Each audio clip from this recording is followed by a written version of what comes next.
Tim, Just welcome di- to yes, disclosure Tim. day. Welcome to Tuesdays with Tim. Uh, Tim has something he's chuckling about down there, but we'll have to find out exactly what that is. A lot Oh, of you are seeing a new look on Tim this week. Two things. Number one, he got a haircut, and you look so dapper. thank you, thank you, And thank you. have you seen this man's body? I was shocked when I asked him to send me one of his favorite pictures, and the one he sent me was him flexing his muscles. That was really impressive. So I said, let's use that for this thumbnail on our summer memories. What do you think, Jane? So that's a Did you get? recent picture. That's not from his youth. I know. Did you get strangely aroused when you saw it? Because I sure did. Um, it was definitely strangely something. Strangely so. So we were kind of trying to decide what to talk about, and we decided that, well, it's summer, it's Pride, and it's also Family Proclamation Month. Happy to all of you, the Family Proclamation bullshit. And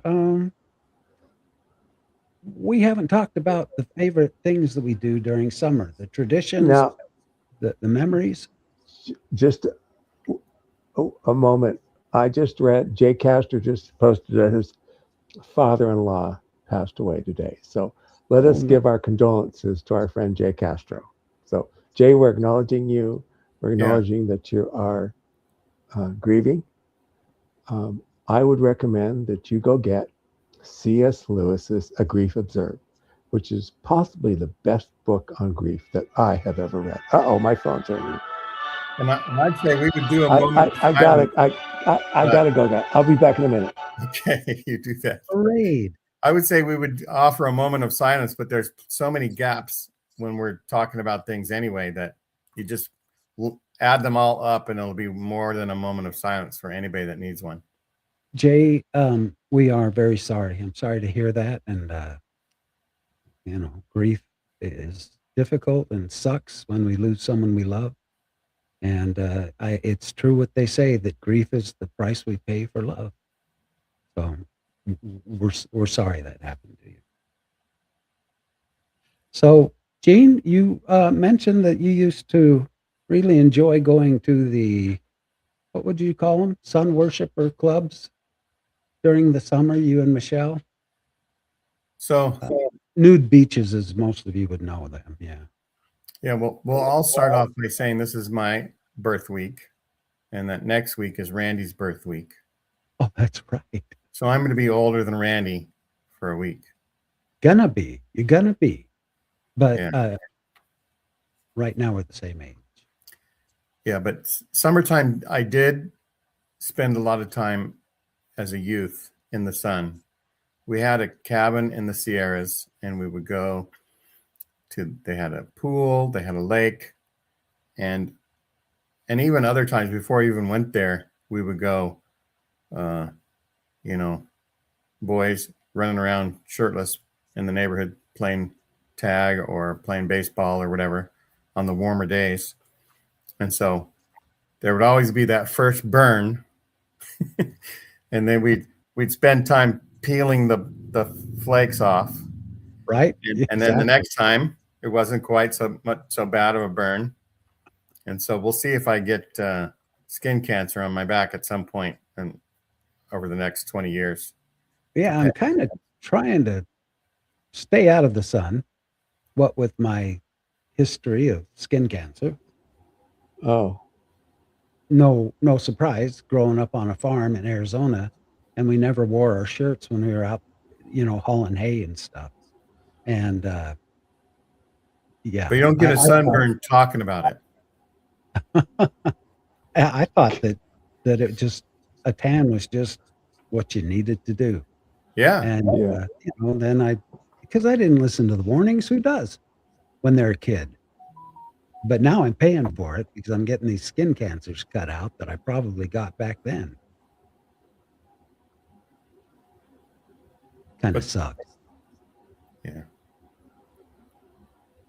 So anyhow, yeah, we've talked about favorite movies from our childhood, and I was thinking, so Tim has sort of signed us up for Sunstone, where Tim and I and some other podcasters are going to talk at Sunstone about the meaning of podcasting in what it means for the present history, for the past history, and for the future history. Oh, And so we could say, as part of the conference that we're at, the panel that we're going to be on, that Tuesdays with Tim documents at least 3 old guys, and sometimes we get some more people, and sometimes we get some women on the show talking about their experiences as a youth with their favorite TV shows or movies, or like we're going to talk about today, summers. Summer. So in a way, we're documenting history. Summer. We are By talking documenting about history. and as you Summer. said, future history. Yeah. And if you're documenting the future history, you need to sell the concept that in 2 days, tomorrow will be yesterday. There you go. Yeah, that's the quantum physics. Okay. So, yay. So, Gene, can you start off telling us what you used to love to do in the summertime, more than go behind your grandma's house and take your shirts off with the other boys? So it wasn't behind the grandma's house. It was at the schoolyard where we would play. This was like 2 flies. years ago. I guess we didn't know how to pitch to each other. So we would throw the ball up in the air and swing and play and hit. Oh, And you we'd throw. three flies, you're out. That's one game. And then another game was to 500. There was a certain amount of points that fielders got, depending if it was a grounder, a 2-hopper, a 1-hopper, fly ball, different configurations. And then when they got to 500, like a catching a fly was 100 points. And so if you were an outfielder and you caught 5 flies, then you would have 500 points, and you get to bat now. And that might have been when we were pitching to each other, but I can't remember for sure. We'll have to get together and all of us play that sometime. Yeah. And so I was thinking about this, that when we started out, we would throw the ball up and hit it ourselves. And so Right. that was 3 flies, you're out. Yeah. That was, I guess, a way to teach us to not hit fly balls, because to try to make contact and hit more on a line. If it's A going to line be drive. a fly, that's okay, so long as it clears the fence, right? Yeah. Or Right. maybe you try to power up. If they start coming in, then you try to hit it over their heads. Right. I don't know. Right. So anyway, that was just an interesting something that we would do, every summer. Also, we would get some sort of long plastic sheet and sprinkle water on it, and then run and dive and practice our head first dives. But since the water in the sheet was never at real baseball, and I would always skin my knees, I stopped diving head first. So you made your own slip and slide. So we would make our own slip and slide. That's right. We did it on grass a lot first. But, Right. I remember. Yeah. You That's what did we it on grass as opposed to what? Did you ever do it on cement? No, we were talking about sometimes we'd have some plastic sheeting that we Yeah. would do. But And then sometimes they do it just on sometimes we would do grass. on grass alone. Oh, I Just switch see. that. Just have the sprinkler on, and then we would just start playing in it and get muddy. And then my mom would tell us to go in the backyard, and she would hose us off and make us take all our clothes off and put them on the back porch. Exactly. Yes, because we were Take covered our- with mud. Our weekly Saturday evening baths, and then she would wash all our clothes, and then we'd come out of the bathtub and watch Flipper or something else. Yay. Maybe Star Trek sometimes. And is that something that was just a tradition that you did every summer? It was just what kids did around here, right? It's Yeah. Put the sprinklers on, play in the mud, and then We used to play baseball in the street, where Oh, yeah. first Did base you use was a stick or a was- bat? a stick. Yeah. Well, it's a bat or a stick, but first base was the curb on the right side, and second base was behind the pitcher, and third base was the left curb, and home was where you started,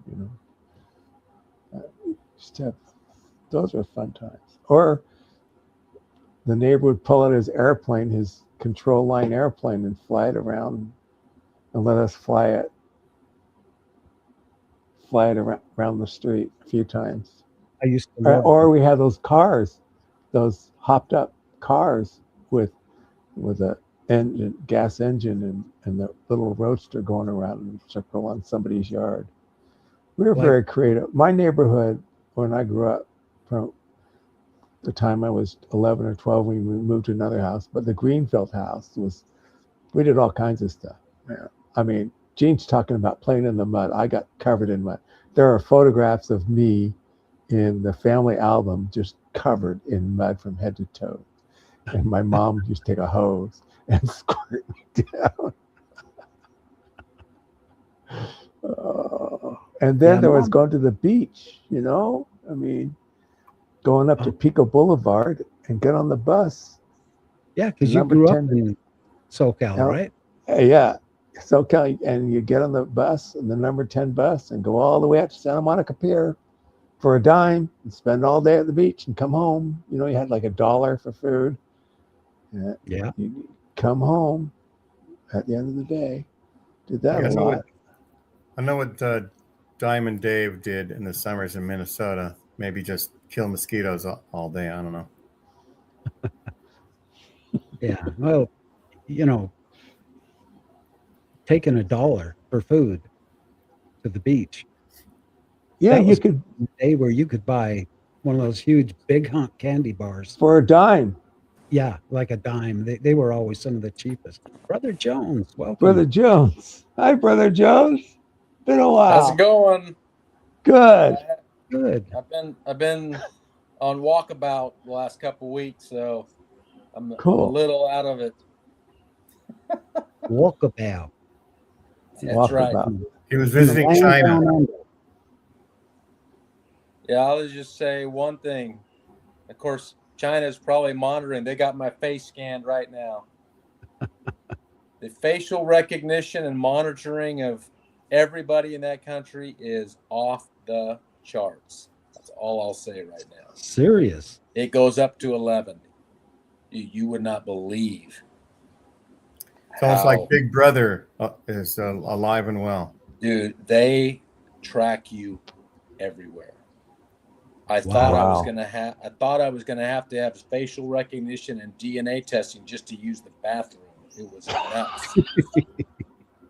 Anyway. Oh man. Gene pulled me in briefly. I can't stay long, but I'm glad to be here. Say hello to everybody, and thank you.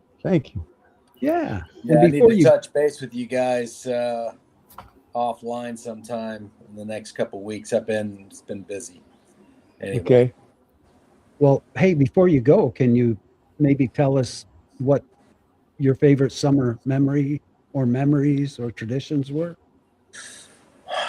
Well, I will relate one story. This would be from the late 70s. I thought you were going to say, I will upon the 5 points of fellowship. Yes. From the late 70s, my family lived fairly close to Yosemite, and my father was in a stake presidency. And the stake presidency and their families would go up to Yosemite and camp in Yosemite for 3 or 4 days. Really great memories. So now you can do that now, but they actually had these little cabins you could stay in. I don't know if those still exist or not, but that was I really didn't know that it was stake presidency stuff going on. There were, I think it was just a little retreat, that they did.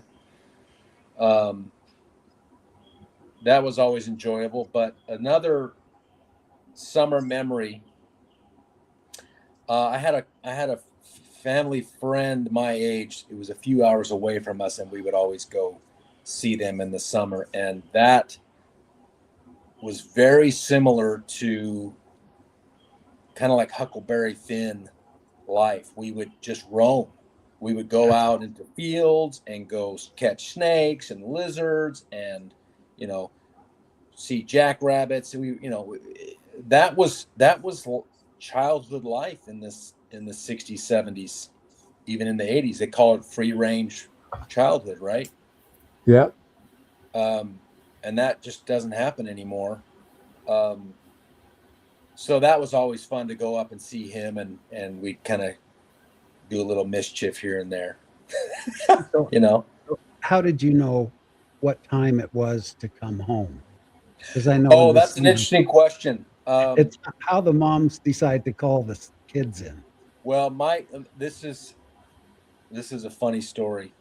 When I was in my childhood neighborhood, which I'm very nostalgic about, I still go back and drive through the neighborhood and take pictures of the house and all that.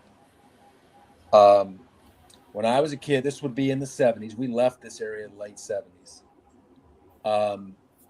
I knew what time to go home because my dad would come out on the porch and he would whistle. Oh, And wow. that was the call to come to dinner. And that would usually happen or probably around 6 o'clock or something.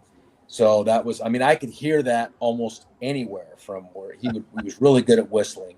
So he'd whistle from the porch and that was time to go home. And I'd head home. That's awesome. I had very much a free range childhood, no question, you know, climbing trees, riding bikes, just very similar to what you guys were all about 10 years ahead of me doing the same thing. Same thing. Same exact thing. No one cared about where we were going, what we were doing. We got on our bikes and we rode all wherever the hell. Yeah.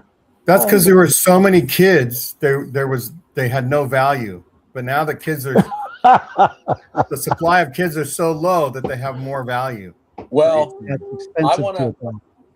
I'm gonna briefly tell you about a book that I highly recommend. I could share it all to you sometime.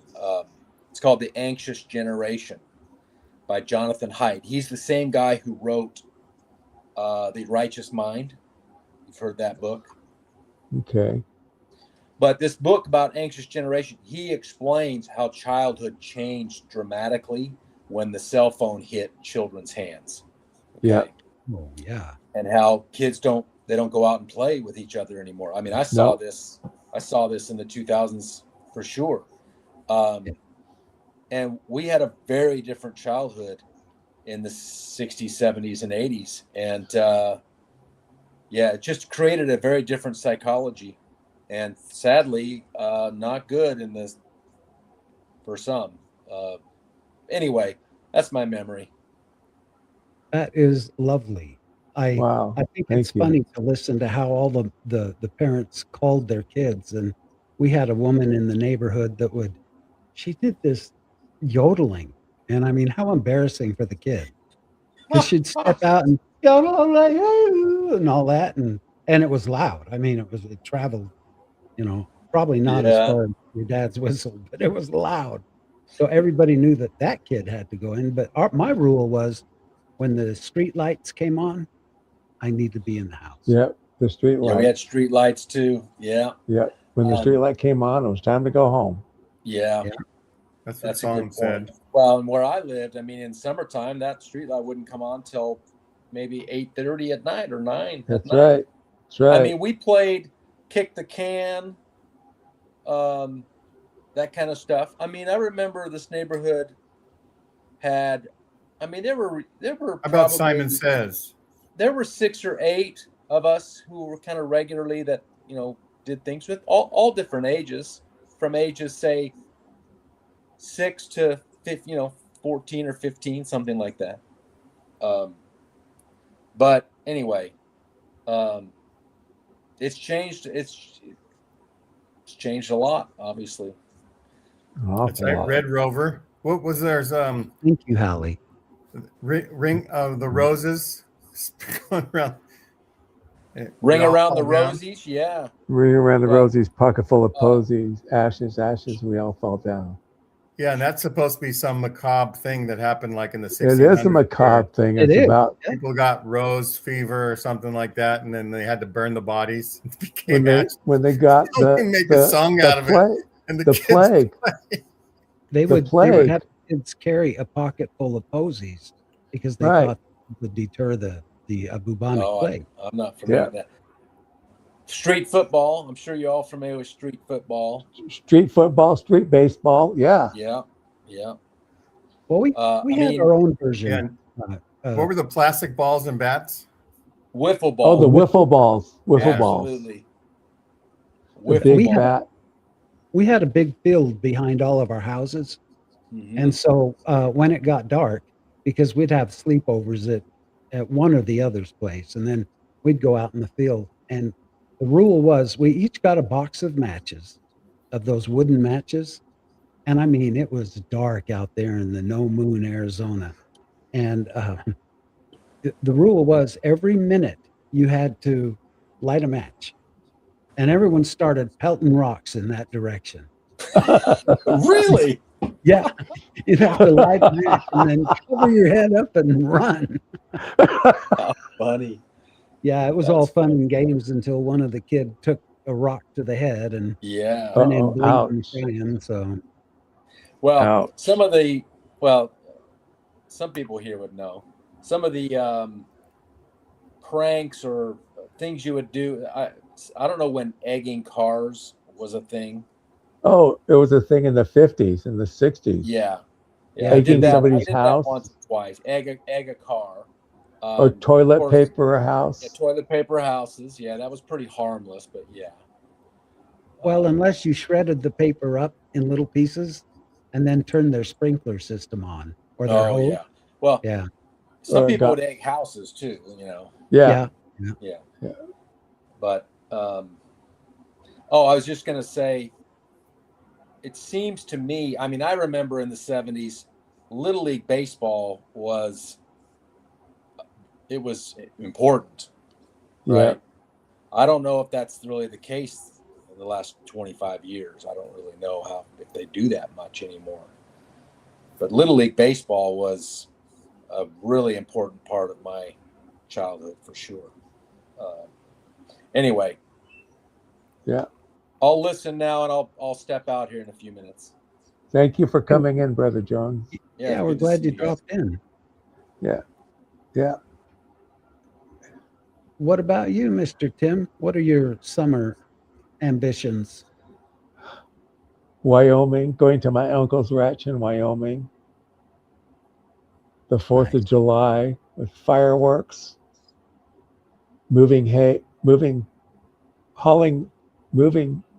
hauling hay and moving pipe, riding a motorcycle, going to the beach.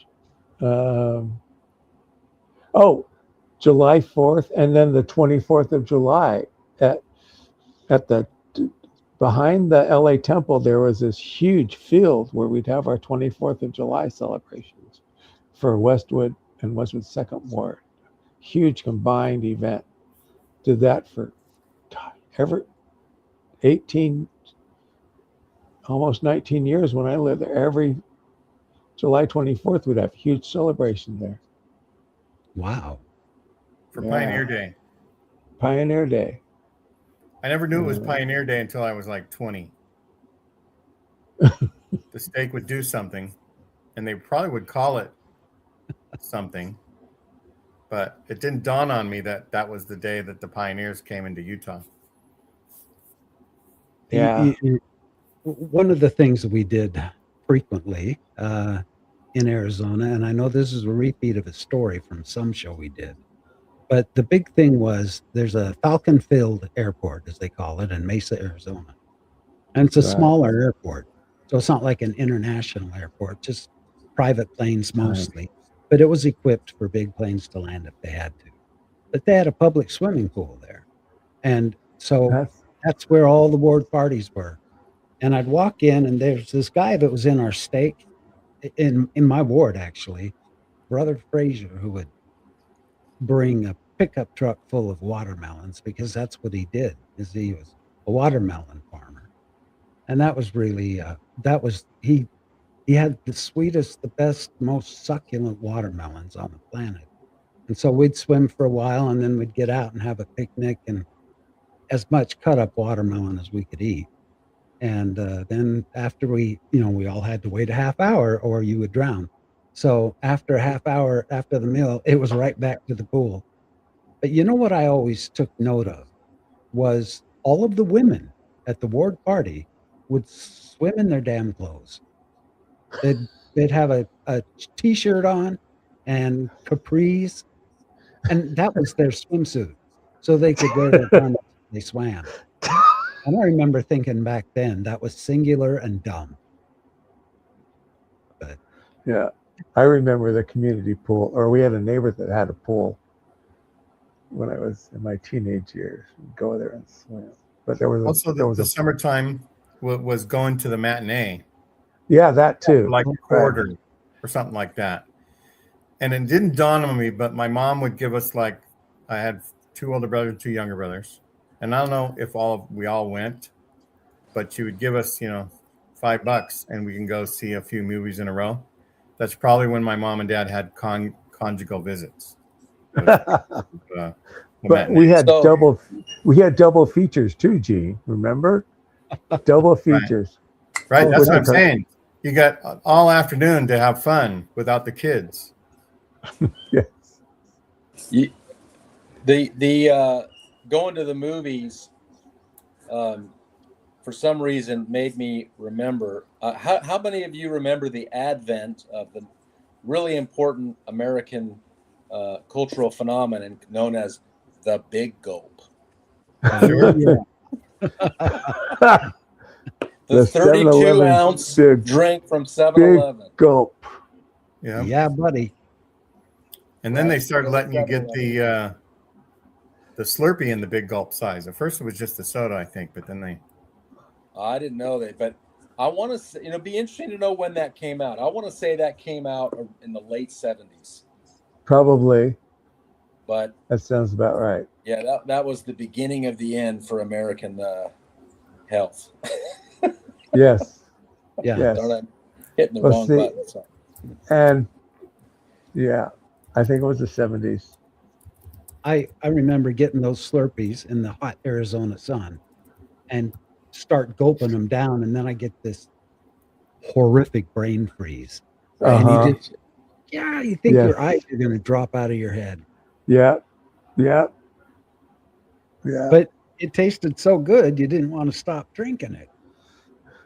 So we'd have young teenagers and then the younger brothers go on bike rides in the evenings. Now, I don't know if it happened very much in 105 degree, 110 degree Mesa, Arizona. I had a companion from Mesa, and he told me they did it at night. They used to go out Okay. at night. Oh yeah, I'd love. Yeah. Yeah.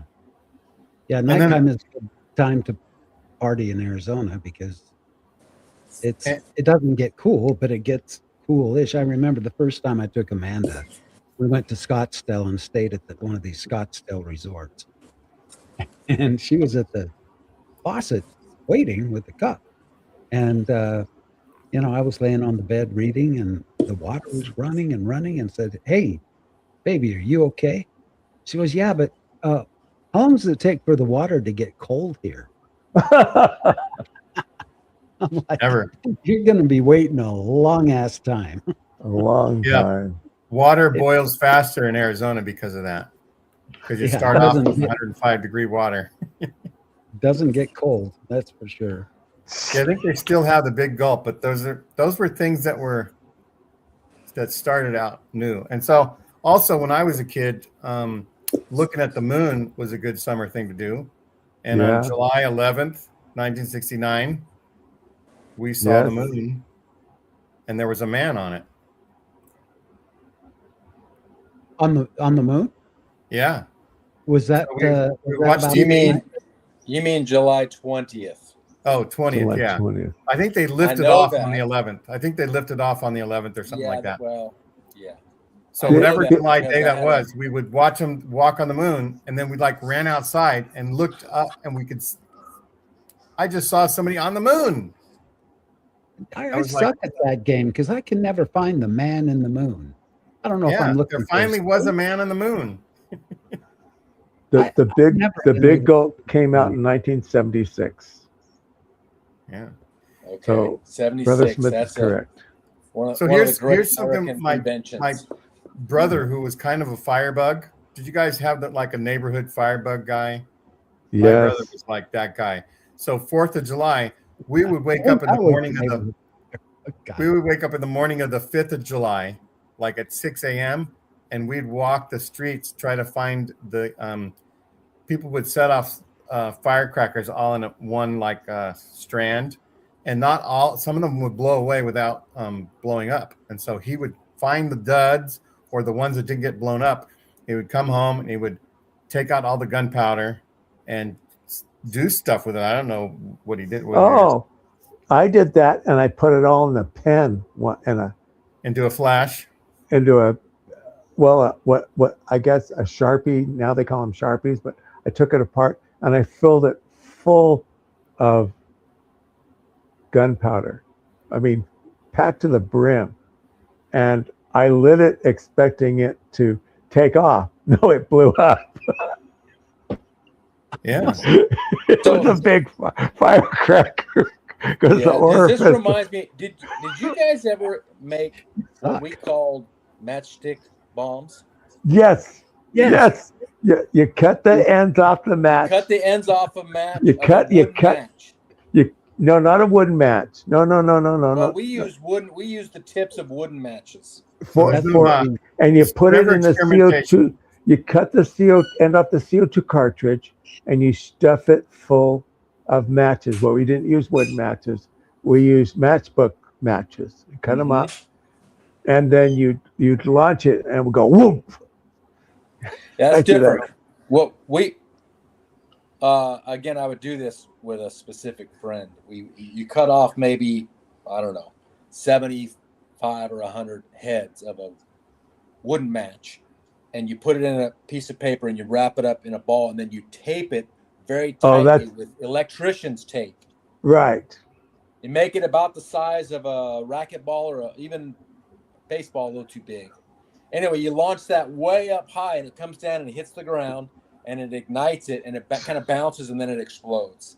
Yeah. And, we did I just that want everybody to know we would not tape matchsticks to grasshoppers and light them on fire. No, we wouldn't use magnifying glasses against grasshoppers. No. And Song says going to the store on the bike to get Boston baked beans. And I still buy Boston baked beans and lemon heads. Songs, I still eat them. And for us, it was also nibs, cherry flavored nibs, and cream soda. We had never tasted cream soda before, and a friend that had a little paper route or something, so he had money, so we could go, and he would, and then Doritos came out, and so that was a flavor explosion for those three things for us: the nibs, the cream soda, and the Doritos. We never had stuff as good as that. It was like life will never be better. Last memory, and then I'll go. I recall in the mid 70s, and I don't know if this was summertime or not, but our ward would have movie night, and they on a like a 16 millimeter film, we would watch movies. And one movie that I distinctly remember watching in the cultural hall with popcorn and blankets on the floor was the Apple Dumpling Gang. That's a Disney film. Don Knotts and Tim Conway. So how times have changed. I definitely remember that. Good times. So say that again. Anyway, you do. I'll see you guys. What do you do? You take. Say that again, please. You want the bomb formula? He could email you it if you promise to do it and film it and show it next week. We'll talk about it later, Tim. I got to run. Okay. All right. Bye. Thanks for coming by. You know, my best friend had a paper route, and so did his brother. And so we'd go over to his house to have a sleepover. When I say sleepover, I don't mean like his mom makes up an extra bed for the friend and, you know, we all have a bed to sleep in. We'd each get a blanket. If we had one from the house, I'd have to grab one from my house. and we'd sleep on their basketball court. You know, their cement backyard outside. We'd just sleep outside on the cement. No pillow, none of that. And we'd get up at 4 a.m. and we'd all take our bikes and go with Lyle and Mark to their paper routes. And what was really cool about it is Wright's Market in Mesa, Arizona, very, very old Mormon-owned grocery store, had a bakery. And 4 a.m. was when they started baking all the donuts. Oh, So we'd go and deliver the papers in there, and he'd give us all a fresh, hot donut. cool. It was pretty orgasmic. But I didn't And- know because I was like, 11. So Trevor talks about one of his scout leaders blew his hand apart as a kid playing with gunpowder. And I I had remember a we had some firecrackers early, and I don't know why some neighborhood friend gave them to us, and we were practicing throwing them. And I was just a 8 or 9 year well, you old. light them and throw them. Yeah. You light them and throw them, and they blow up, and it's kind of fun. And so my brothers were doing that, and I did a couple. And then one firecracker, sometimes they go, psh, and then like stop, Right. and then you're like, what? And they go boom. Then it started up again. I was like, ah. Right when I was like that, it went off, and my hand was numb, and my hearing was We're a little bit, ringing. ringing, and I didn't throw firecrackers anymore. My You friend were tried to real push man. an M80 through a chain link fence, and it went off and it embedded the cardboard in his hand. And our ears were ringing. I said, David, you're so stupid. What? You're supposed to hold it like this. I showed him how to do it. You hold it, you put your fingers through the chain link fence, and you hold the M80 out there, and you light it, and then you drop it. You don't try to push it. You don't light it and try to push it through. Right. There was also Boy Scouts camp. Remember? Scout camp was in the summer. So that's the other thing is we were I talking love about like pre-12-year-old stuff, and now we can talk about older people's things. And yeah, scout camp. So Scout hey, camp. did you guys do scout camp farther away from home, or do you remember going somewhere? We did. We went up into the White Mountains from the Phoenix Valley, a couple hours up north. Uh-huh. And we had a freaking. I loved scout camp. Were you a good merit badge attainer? Yeah, I was a good MBA. Yeah, merit badge attainer. Yeah. So So what were your favorite merit badges? canoeing was fun. I loved archery. I did one animal recognition where you tell what animals they are by hints and certain things or poop. I don't know. I just know that I had a great time. Oh, when we used to play this game all the time because we'd always have the Olympics at the end of the scout week, Right. and so we'd get a stump, and there were scouts from all over the state, and we'd put matches, the wooden matches, shove them down in the cracks of the stumps, and then we each got to take turns going up with a hatchet and seeing if we can come down right on the head of that match and light the match. Because it seems like that would be easy, but to put that little blade on that little match and have it. And we did games like that. And I remember archery was good because the first time you did a rack or whatever they call them, what do they call them? A quiver of arrows. You get a score, and you're not very good. You're lucky to get like 2 or 3 even on the target. Yeah, right? luckily hit the And then you target. get, and then you're like, you get a score, and then you're like a junior archer, right? And then you get to be a middle archer, and then you get to be an archer, and then you get to be a super archer, and then there's like a gold archer and a silver, then you get things that you can put on your shirt and things, and so that was fun to do archery. Yeah. You were all kinds of archer. Yeah, I spent a lot of time at the archery place. I'm like, give me the merit badge, bitch. Just give me the merit badge. And you were done with it. I was done. Yeah. Tim, where did you guys go for scout camp? We went to Camp Witsit. This is an aerial view on Google Earth. I took my kids up there a couple of years ago. It's up the Kern River Canyon, and we used to go there every summer for scout camp. And there was a place we called the Slides. It was a rock that was curved, and it had a pool at the bottom, and you had your shorts on and you slid down it. And there was this one blemish in the rock, and if you were on that side of it, you would hit a solid rock, and the other side the river went down, but one part it would come and it would hit the rock like that. So you didn't want to be over on it was dark. I remember it was a dark spot. You didn't want to be over there. You wanted to be over here. And so you were very careful about the way you slide down there. What would happen if you hit the rock? You'd hurt yourself. You could break a leg or something. I mean, you got going pretty fast down this. It's probably 50 to 100 feet down. You just slide down it and walk back up and do it again 3 or 4 times before you go back to camp. You ever notice as a kid like that, we never wondered, is this dangerous for our health? Could we get injured doing this? You could live forever. We knew that if you were on that side. And yes, and this is coming of age stuff. Like Bull Curtin McConkie sheet says, I learned how to gamble at scout camp as a kid.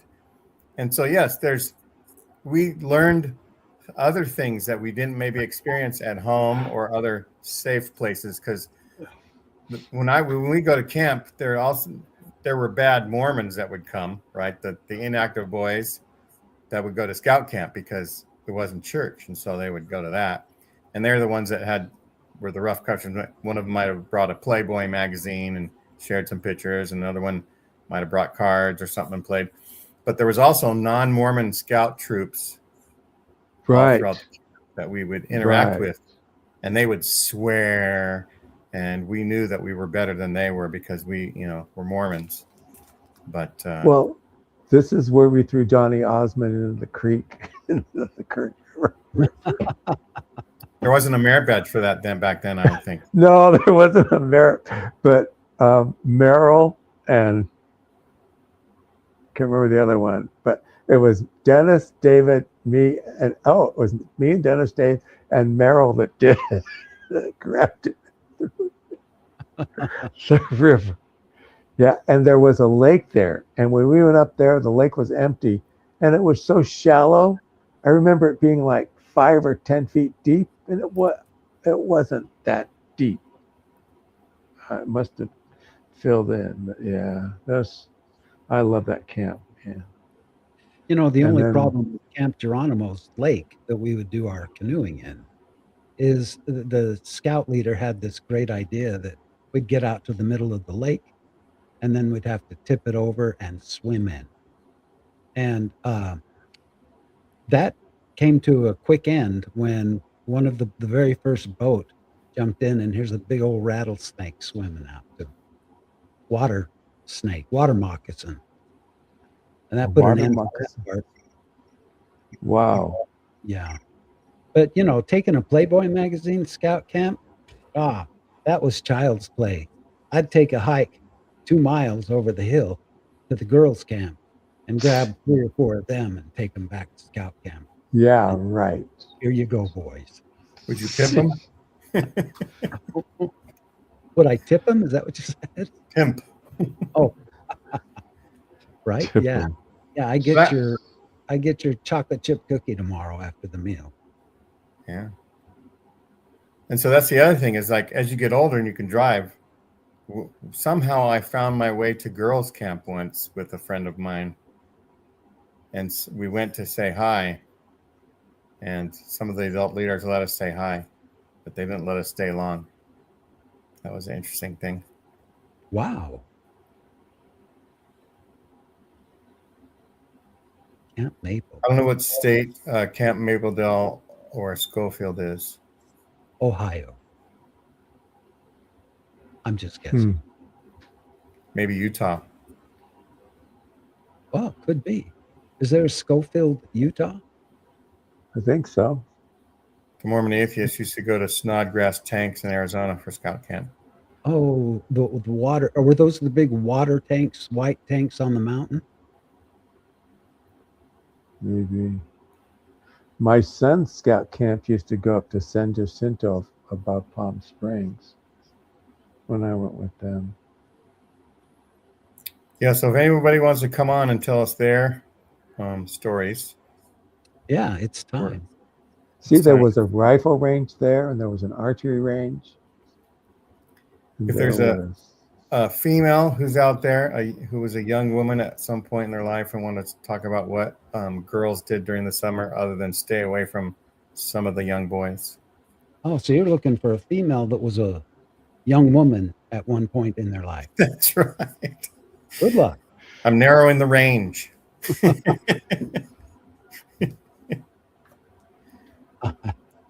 I love the name Bull Curtain McCookie Sheep.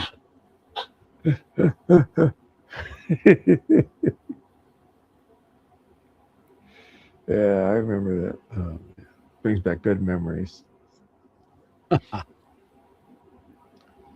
Yeah, there was a lot of blood spilled at scout camp, but it Oh, a was, lot of blood. A lot of wasn't blood. very, very serious, but yeah, a lot of injuries. Maple Dell is in Payson. Schofield's down toward Price up Spanish Fork Canyon. Oh boy.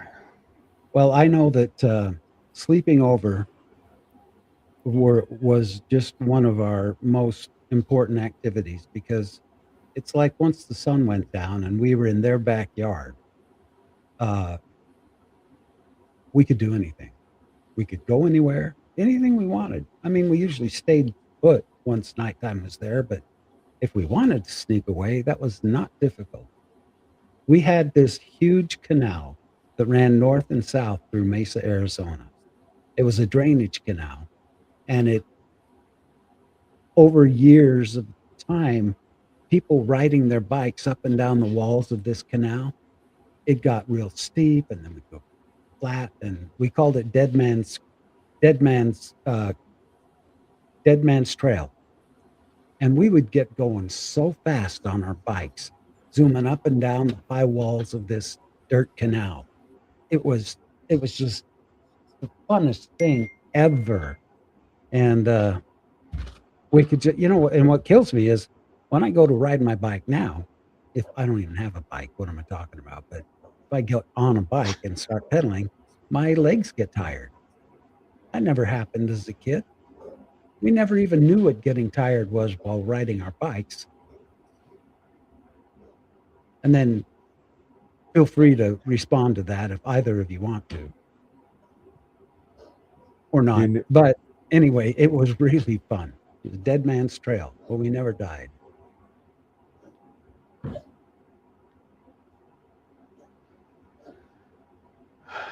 Well, good. Anyone want to come on here? The Mormon atheist to Lake Powell used to love that. Come on, Smiley, and come on. There were, I remember girls that were a little bit better at things than some of the boys. And it was fun to have a girl join us and do some things. Just as we were starting to figure out what this weird species of girls were, as our hormones were just starting to kick in. Right. I remember we played a football game, a two-hand touch with some boys and girls, and my brother ripped the shirt of one of the girls. And oh no! And I was almost wondering if he did it on purpose. She was wearing a bra, and somehow she kept on playing. She tied it in a knot up so that it was like, it wasn't ripped all the way off, but it was just ripped so you could see her bra strap. So what you're telling me? Back in the day when a bra strap actually caused some excitement. Yeah, your brother's obviously a predator. Yeah. exposing frost traps. Yeah. But this girl was a pretty good athlete, and she was dishing it out. Although she didn't rip his shirt off. Well, that's how it works. I won't even get into that. But yeah, it's funny. I used to have a BB gun. We lived in Durango, Colorado, and I'd go shooting frogs in the swamps.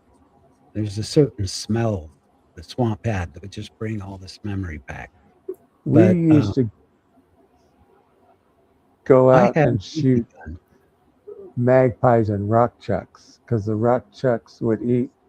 They lived in the rock piles and they'd eat hay around the rock piles. So we'd go out and shoot the. What in the hell is a rock chuck? Like a woodchuck? Yeah, it's a woodchuck, but it's like a rock chuck. They call them rock Oh, it chucks. I don't didn't know what chuck they are. rocks. How many rocks would a rock chuck if a rock chuck rocks? Well, you have the rock piles, and I'm looking at my uncle's ranch now, and they looks like they moved all the rock piles away that I remember. Hallie, we saved a seat for you. Come on in. Hi, Hallie. So Hallie, Hallie's come in. saying she had to be a grown-up and had summer jobs and didn't get to have any fun whatsoever. Oh, I'm sorry.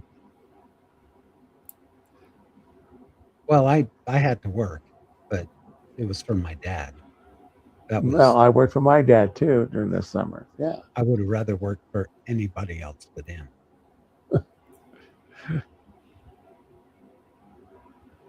Yeah.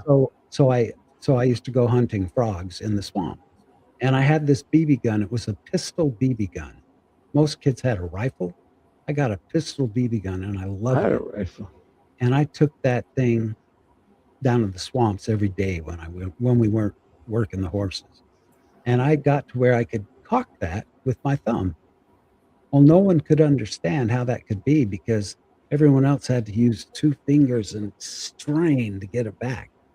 And that was a life lesson for me that the reason it was easy for me, not even my dad could do it, and he was very strong, was because I had done it so much and worked at it so much, not even thinking about it. But I started off with two hands and gradually went to one, and cocking it was no big deal. But it was really weird. That was my lesson that practice makes perfect.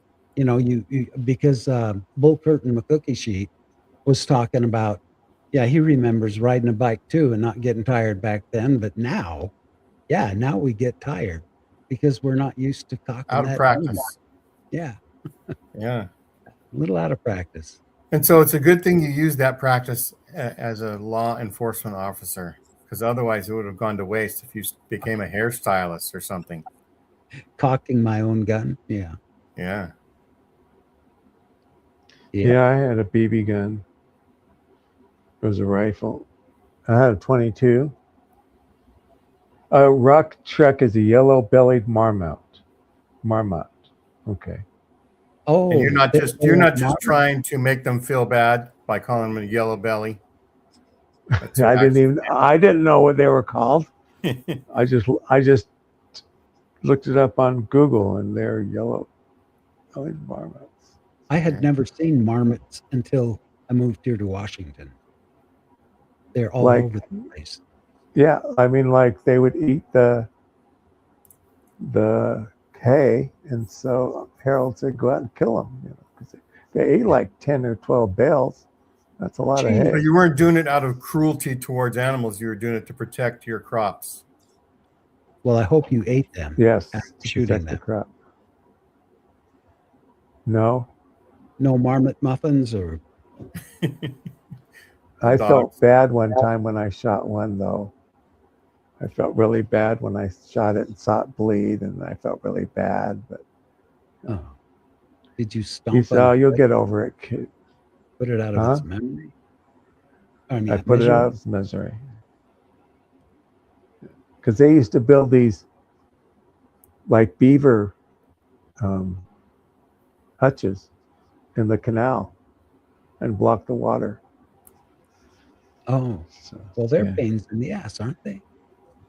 Yeah, they could cause trouble because there was a canal that went through the property, and they would try to block it up. So we tear it down,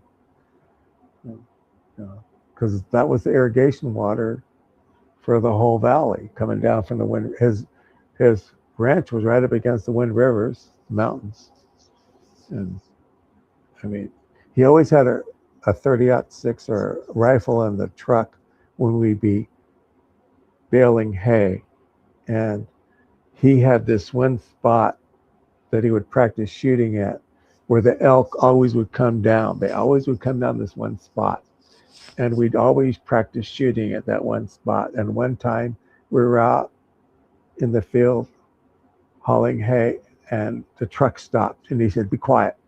And we all looked, and there's a target. Okay, imagine this. There's a target of an elk, and the elk is standing right in front of that target. And Harold opened the door, pulled his rifle down, and got him. And we had elk that night for dinner. Elk burgers. I do like meat. elk burgers. Oh, elk meat. Elk and buffalo meat, man. Yeah. Good stuff. Yeah, because it doesn't have that gamey taste to it. No. Like deer meat. Like deer, yeah. Happened a couple of times when that happened. But the elk would also come down and eat the hay in the hay barn. So we had to put up these big fences to block them so they wouldn't get in it. Yeah. Even though they dropped hay to them out in the wild, they still came and ate the hay in the hay barn. I remember that. Am I the only one who thought that they could breathe underwater as a kid? Yes. I remember, I think it was because I would dream it all the time. I was pretty confident that I could breathe underwater. But I don't know. Maybe I just dreamt it all the time, that I'm underwater and I start breathing and all of my friends have to go up for air and I don't. So yeah, I think I was convinced for a while that I could breathe underwater. Yeah, obviously I'm the only nutcase in here, but No, I think I've had dreams like that too, but I don't think no. I never tried to breathe underwater when I was in the pool. I knew better. thanks a lot, Tim. Thanks for that backup. Wow, Appalachian Trail. Hey, Sons, I would love to. You're welcome. I would love to hike the Appalachian Trail, man. That would be fun.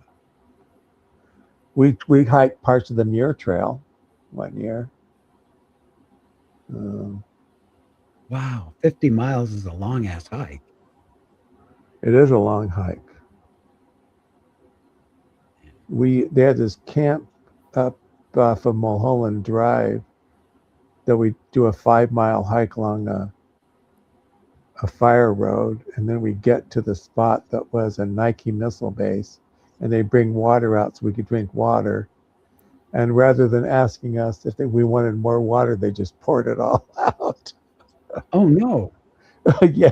So the next time we went, can you please save the water so we can have seconds if we need it?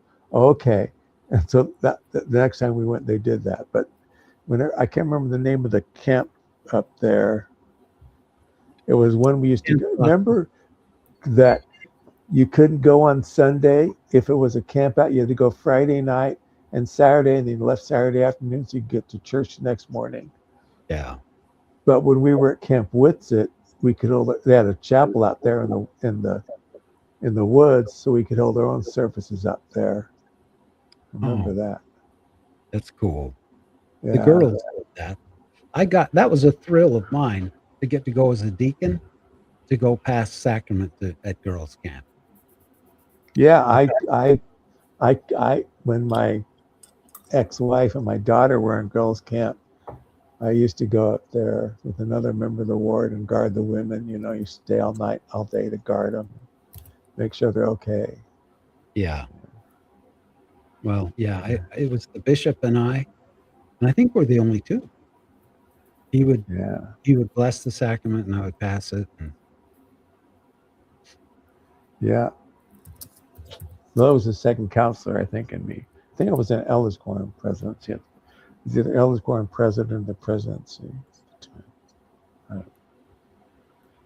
Yeah. We Hallie asked if the topic was just summer or Mormon summer memories. And as I was typing just summer, but we were Mormons, Trevor said the same thing. Just summer, Hallie, but we're all Mormon.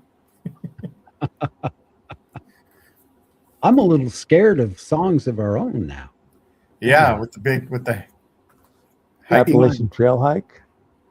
Yeah. Well, did she say she never went though? I'm I'm scared of her just because her mom went. I don't know about you guys, but I would not sign up for a 50-mile hike right now. Yeah, her mom went a few times as a leader of some groups. I would probably just volunteer to walk across the parking lot of the grocery store. That's as far as I'm going. Well, that's right. You remember scout campouts? This isn't summer necessarily, but you'd be learning how to be a leader. You have to like buy the food for your right. Yeah. Create a menu. So you create the menu, you buy the food, you go to the store and you're buying food, and then you bring it, and then you cook it. And you remember what one of your dishes was out in the woods? Bacon and scrambled eggs. That always smelled so good out there. Or what is it? What is it with beef and like a tinfoil stew, beef and potatoes and onions and carrots. Oh my! Or we could make and one of them never was cooked enough. Peach cobbler. We could make peach cobbler. Oh yeah! Oh, those stoves on the. We would use that biscuit. Yeah, those stoves. With something oven. The something oven. Dutch ovens. Dutch ovens. Dutch ovens. I don't know how those Dutch figured out to make ovens and fireplaces, but they were clever. You can ask Amanda. Got a handle to those Dutch. They know their chocolate and their ovens. Yeah, and their windmills. Chocolate and ovens, right? And their wooden shoes. Yeah. And they're not daffodils. What tulips? Tulips. Those are from. And that's where dikes came from. Dikes were invented in Holland. The ones with holes in them. 50-mile hike in 24 hours? Were you guys nuts? Were you guys nuts? Bull? Oh my God.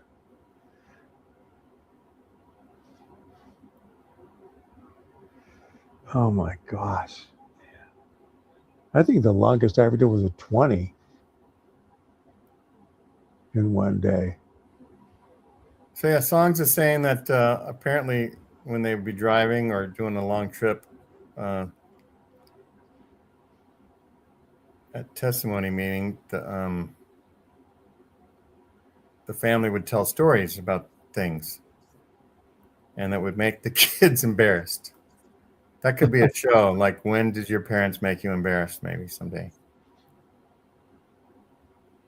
Right. Tinfoil dinner and Dutch oven. Yeah, tinfoil dinner with a potato, and you put a nail in the potato, so it would cook faster. Right. What? No one told me about that.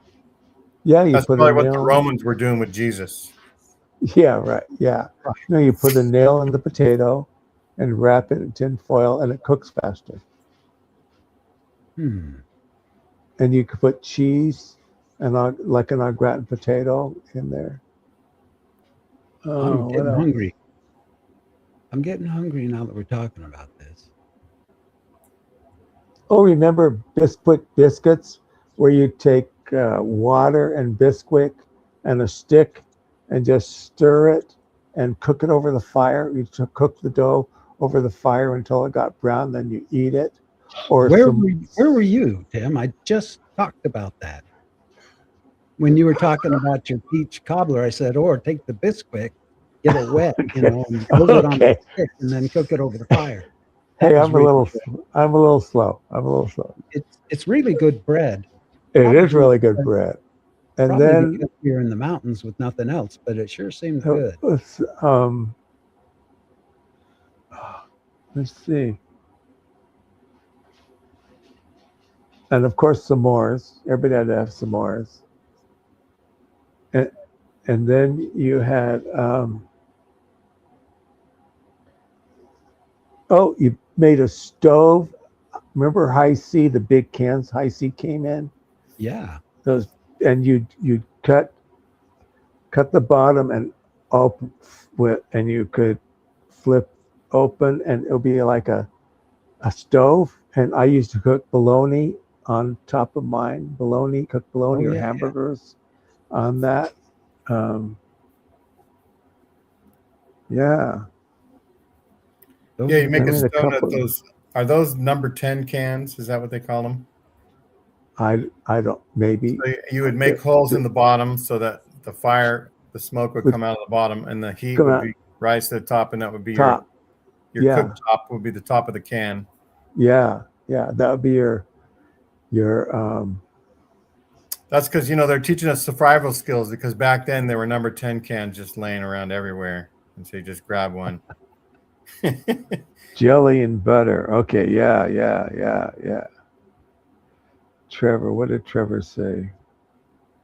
I don't know, but jelly and butter, dang, that sounds good. That sounds really good. Yeah, what did Song? Trevor say? Songs, we've saved a booth for you. Come on in. Ali, Song, where's Kinder Kim?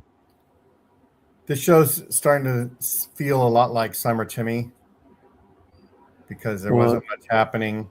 It'll be summer in Just a few people hanging a around week. talking. It'll be summer in a week. That's right. So yeah.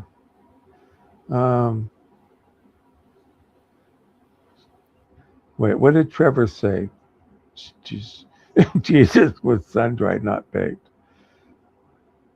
What did you say, Trevor? I gotta look. Oh, let me see. Yeah, well, they thought the world was going to end. That's right. We thought there was going to be nuclear war and we're all going to die.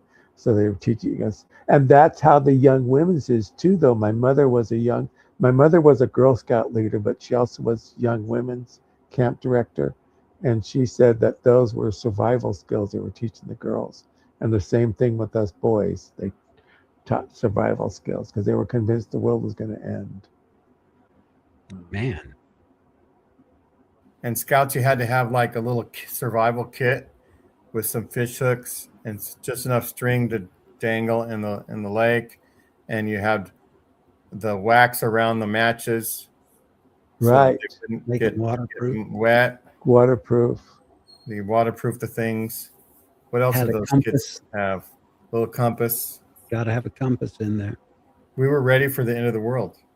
Yeah. Did you ever have the flint with the cotton balls? Yes, the flint, the Yeah. thing you hold on to, and it's a rod, and you Right. and you strike it. Yeah. That's how we had to light our fires. That's right. Yeah. We didn't have but I know matches. the adults used matches, but I'm just saying. Yeah. made up They some- wouldn't trust us with matches. No. There was a scoutmaster that he would just bring flares and say, forget all that stuff, stack the wood up, strike that flare, and just stick it to the fire, to the wood, and it would just like be a nice roaring fire in about a minute and a half. And then also the rescue planes would come in and Yeah, right. Well, you could hear the helicopter. whatever Trevor said, he said he made it up. But Okay. steel. All right, Trevor. Flint and steel. Okay. Let's see. What else do we do? What else? Oh man. Oh, you know what? I got the arts and crafts merit badge too. And that reminded me, summertime was a lot of times was to you get a plastic model kit, and you'd spend Yeah. your summer building a car or a a ship, Oh, or I some used to love Airplanes. plastic. Airplanes or tanks. Every time I Airplanes. got a haircut, there was a hobby shop across from the barber, and I always got a model every time I got a haircut. Was that a bribe to get you in the? I barber? guess so. Yeah, I guess. I always got a butch though. I mean, like this, my hair was a butch. Like, I always got a butch. Always got a butch haircut. I like your hair like that, Gene. Or Gene. Thank you. Tim. Thank you. But Gene, Thank I you. like I your do hair. too. Wrong. I do too. Tim got a haircut, and I wonder if he's wondering if there was a model coming in the mail or something. No. And when you're no. a kid, you're fine with that model that comes in a box, but Randy wants one that comes on his arm. I want one that comes on my arm too. Tim I don't know. Are we being nasty, or is that? No, it's There's just nothing wrong with that. our interests grow differently. Yes, summer reading program at the library. Oh yes, thank you, Oh, Songs. Yes, Yeah, the yes. summer reading program. How many books can you read? Yeah, and sometimes they would give gifts. They would have prizes at the end, depending on how many books. If they would have you would for younger kids, you would draw a picture of something in the book that you read, like Green Eggs and Ham. You might read, and you would draw a picture of green eggs and ham, I guess, or something. That'd be fun. And then at the end, if you filled up your book, they would give you like a ho-ho cupcake or something. Some kind of prize. Or one of those library- Chinese, Oh, what do you call those? Chinese Oh, handcuffs. What do you call Oh, finger puzzle. nectars. Finger puzzle. finger traps. And Finger it was traps. during that time that I learned at the library that there were books that I could not check out because they were adult only, and I wanted to read them. The finger traps allowed you to do your own farting. Right. The Chinese finger puzzle. All this. Oh yeah, go to family reunions. That's a good one. Yeah, that also family reunion. Yeah, That is a that's very why we go good to one. Wyoming. We always go to Wyoming for the family reunions. I'm And sorry. after my mission, when we lived in Colorado Springs, I'd go to my uncle's ranch from first crop July to second crop in September. I'd go there June, July, August, part of September, and I help out all summer long. I worked with my dad, so I could do this. I'd go all summer long, and I'd work on the ranch and help out. I did that from 76 to 80. You know what, Every summer. Tim? Did you ever order anything out of the back of a comic book, Gene? You know, like the Yes. see-through the glasses that you can See- Yeah, the See-through X-ray glasses. vision. close. Or the little the camera, the spy camera. spy camera. Well, Or 'Cause, the you know- submarine that was a cardboard submarine. Cardboard. the most car. excited I've ever been regarding this topic is when I ordered. There was a big monster. It said Frankenstein monster, and it shows this huge monster standing up, and it has life size on it, and you can Right. see standing up next to a regular person, Yeah. and it said it walks, it talks, you control it. I can't tell you how excited I was to actually have a robot that does what I tell it to do, that walks and talks. And it was almost $7. So I'm Wow. thinking this is amazing. And I waited and waited and waited. And, it says like you have to wait 2 to 3 weeks. I mean, it wasn't like the mail is now. Anyway, months afterwards, this big envelope showed up for me after I had given up all hope. And I pulled this out and it says Randy Watts on it. So I opened it up. I was so excited and pulled it out. Did it say Randy Watts under the stairs cupboard? Like Harry Potter. Okay, so No, you pull it out. But I pull it out and it's a big balloon. What? And printed on the balloon is the face of Frankenstein and some cardboard feet that where you tied the balloon, you put it through a little hole and that's the feet. And it says to make it talk, use this. And it was just a little metal thing that you put inside your mouth and you go, "Ooh, ooh," you know, when you breathe out, it makes this funny noise, and make him walk by bouncing him on the floor. And I'd try it and it would just topple over. And there was nothing realistic about it. As a matter of fact, that's one of my biggest Letdowns. disappointments, yeah, in Yeah. my life. I mean, that's like $100 nowadays. For Yeah, I know. balloon and Yeah. cardboard. Okay, I And saved those- that. And those guys that made those ads made millions selling crap to us kids. Yes. Oh, Yes, I had a subscription to Boys Life. It wasn't false advertising, though. They sent him what he asked for. Well, we'll say false advertising, but there was no consumer Protection. advocates for kids back then. no. And I never got a pair of those glasses that you could see through women's clothes. Yeah. The ones with the That's the swirlies on second them. biggest disappointment. The swirlies with the hole in the middle of them. I just wanted to see if they worked, but I never got I it. remember getting a cock stretcher, and it was a little stretcher with a cock on it.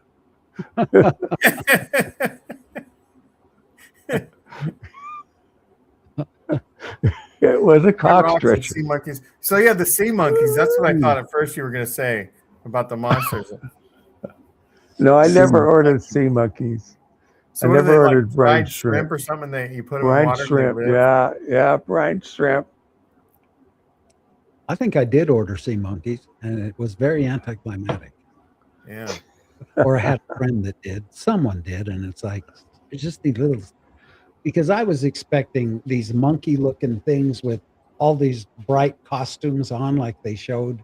You know, like there was a king with the crown on, the king of the Right, with a scepter. yeah. Yeah.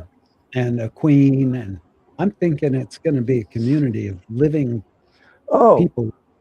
what you know. about ant farms? Who remembers having an ant farm? My friend had an ant farm. Yeah, buddy, I had an ant farm. Yeah. And you had to be careful they didn't get out into your house. 'Cause it was, That's right. Randy even would wake up at 4 a.m. to milk the ants on his farm. Right. It'd take little teeny tiny tweezers.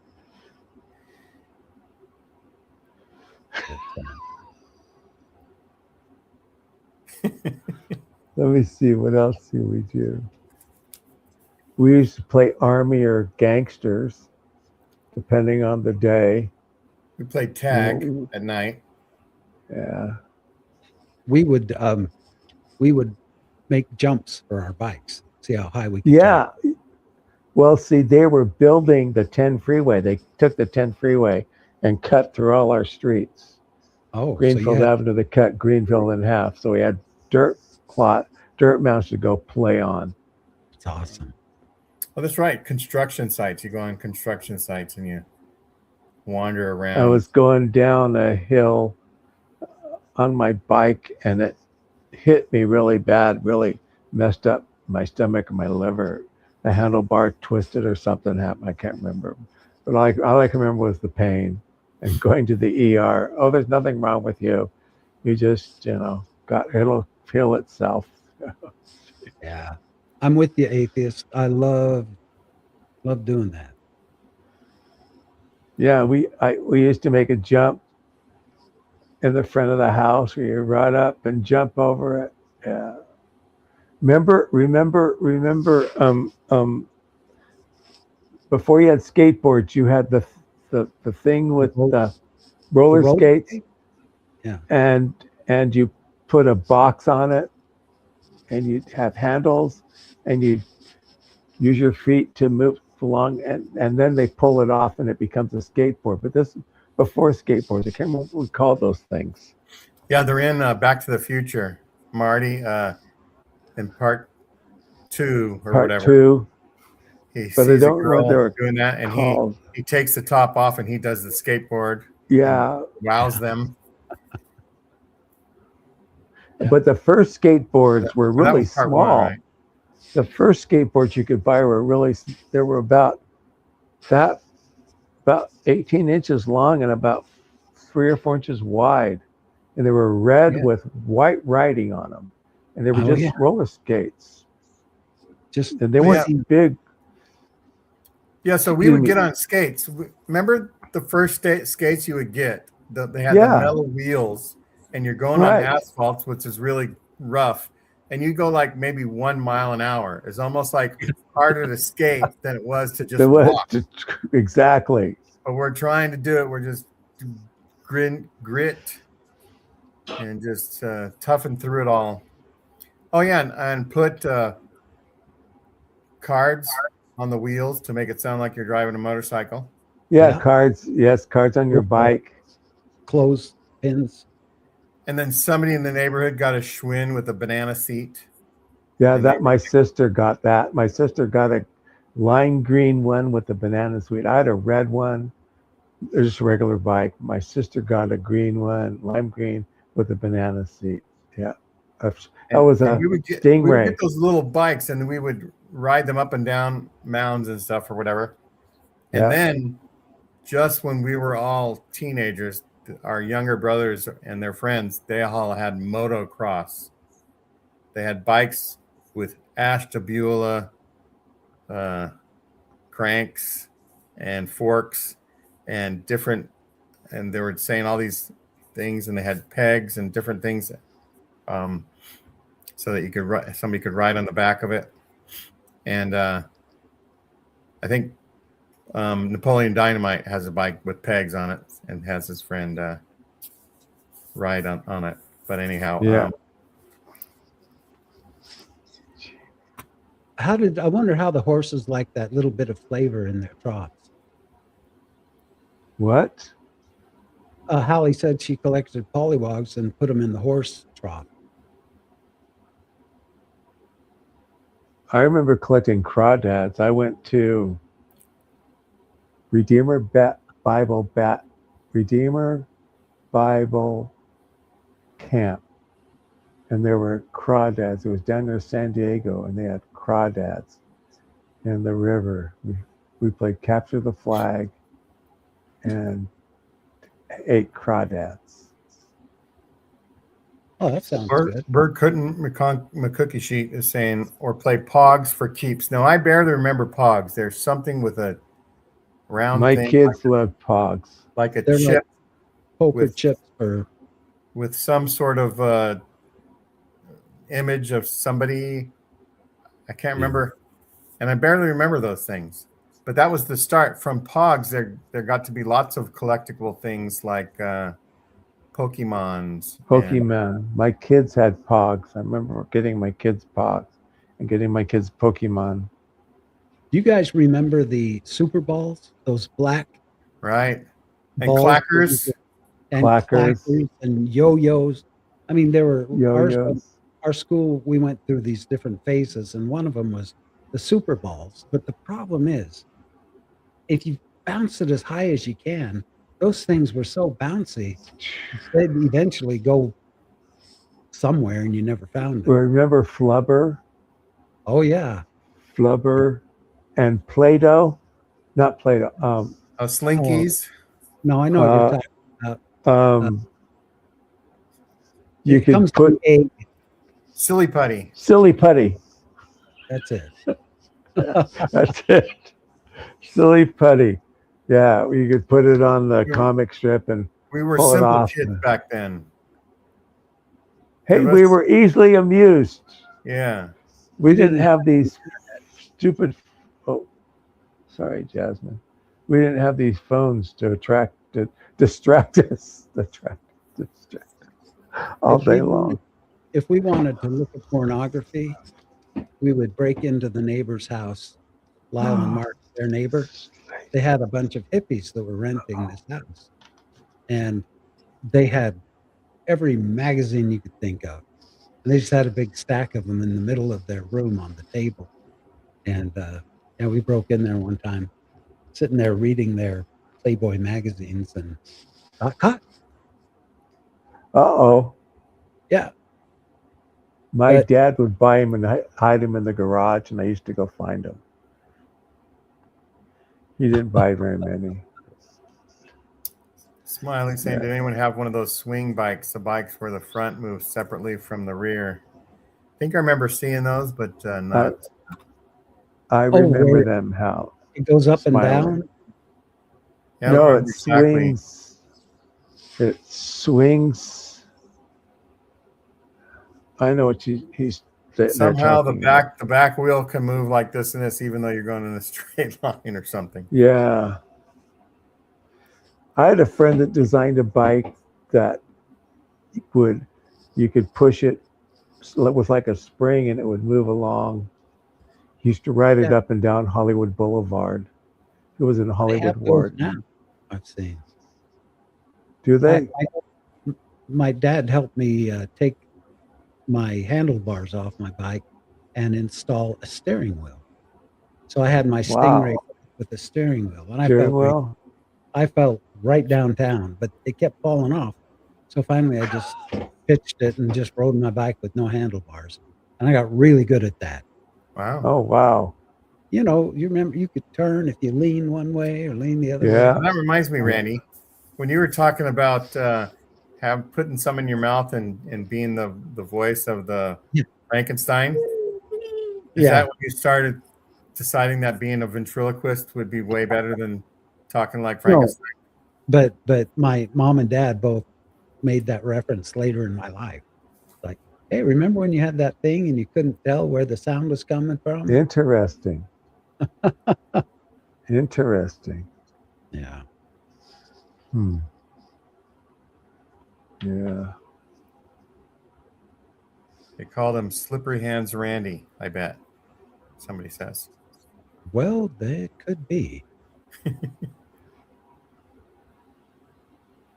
I used to go. When I lived in Hawaii as a kid. I flew over there to help my sister who was having a baby. I was 12, and I had just been made a deacon, so I remember that clearly. But You have anyway, more I stayed over authority there. than the Pope. I know. Yeah. I was very More important, authority. and I could boss all the bitches around. The 13-year-old, no, the 12-year-old women. So you went to just- Hawaii. I went to Hawaii, and there was my sister lived in an apartment complex that was in a field, and you'd come up off the road and drive down the highway, not the highway, the driveway, and there's this apartment complex, pretty small, but all around it was grass that was way, way, way tall, way over my head. And you know, there were times where I had absolutely nothing to do, so I would go out exploring. And I went out exploring straight out this field, and I remember how scary it was because I didn't know where I was or what was around me. I just kept going through this. I thought I'd got to come to something, and I did. I came to a freaking cemetery that was abandoned for years, and there's all these headstones and graves that I don't know who all knew about him, but let me tell you, that hurried me up out of that grass real quick. Wow. That scared the crap out of me. Wow. So I actually, since it's my birthday week, I am going to Casa Grande, Arizona, 50 miles south of Mesa. It's going to be 105 degrees. Going to visit my daughter and her husband and 3 grandkids. And I was going to say something else about that, but I was going to say, oh yeah, here's what it is. Randy, there's a Mexican restaurant that's in somewhere that's famous that you said was the Hangout. And is it near Phoenix or Mattas? Mattas? Mattas. Mattas. I think is that they have one in Tucson. I don't know now. It used to be just the original Mattas, and then it broke into 2, and then they had 3. So I don't know if they've expanded into Tucson or not. But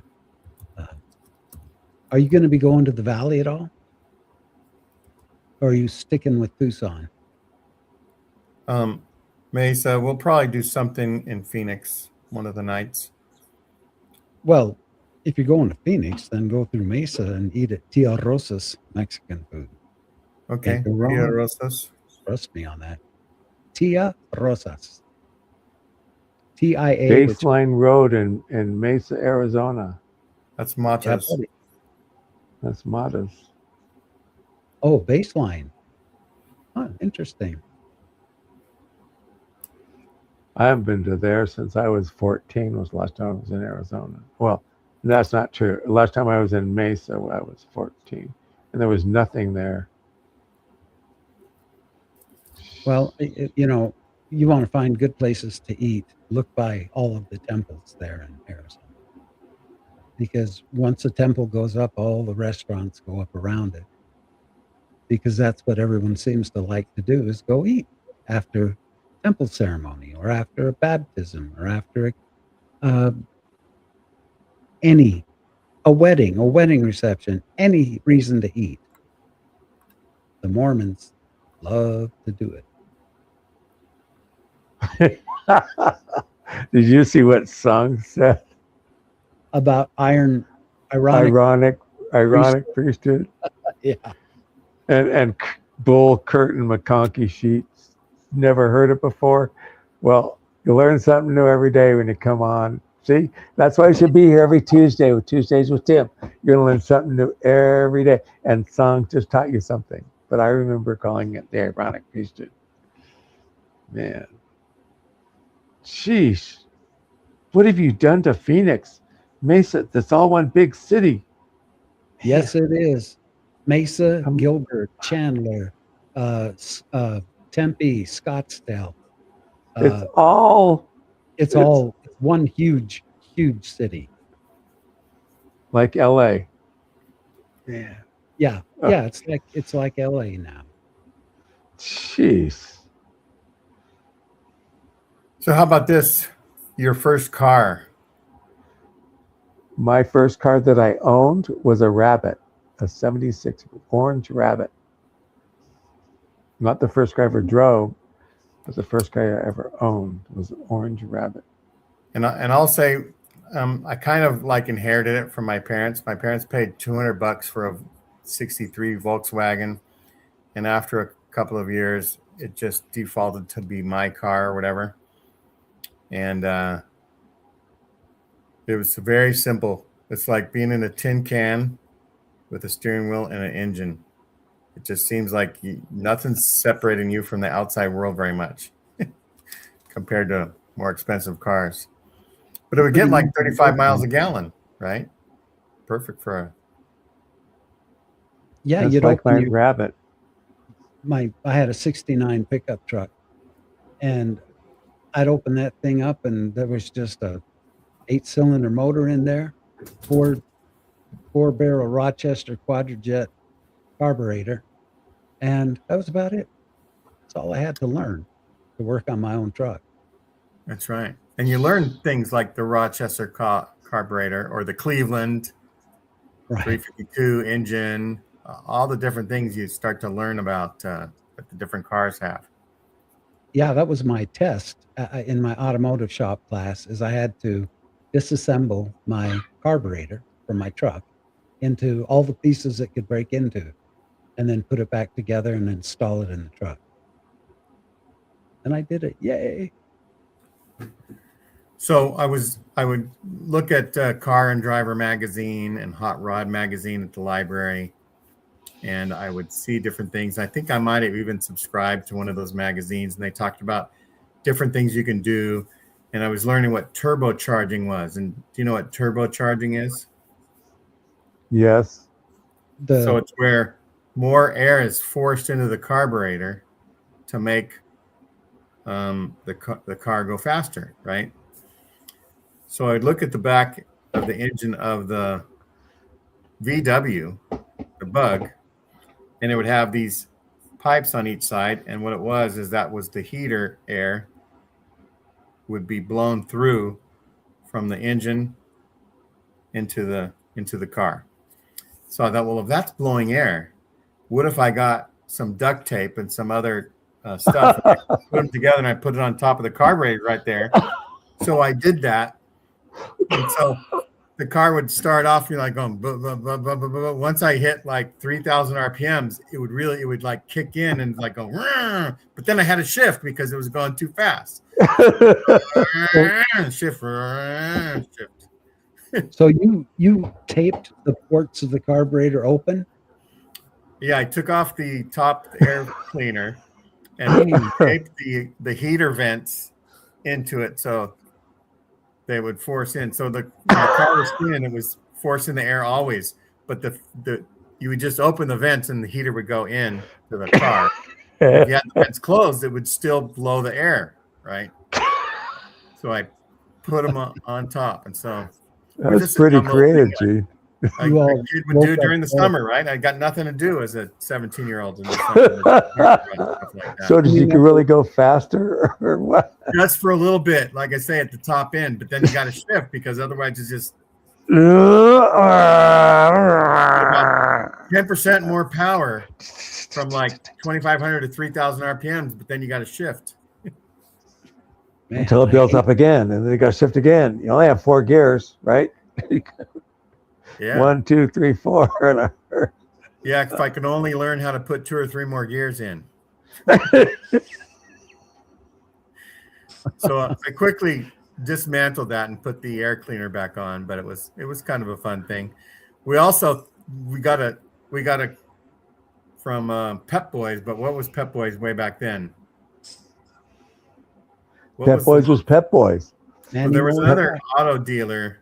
I mean, auto Oh, parts dealer that I can't there remember. was? But anyway, they had sold Krakow stereos, right?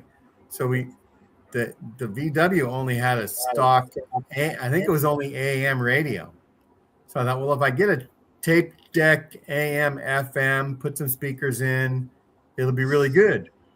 So we put the tape deck in where the old player was, and we turn the car on, and the light goes on, but nothing's happening for the tape deck.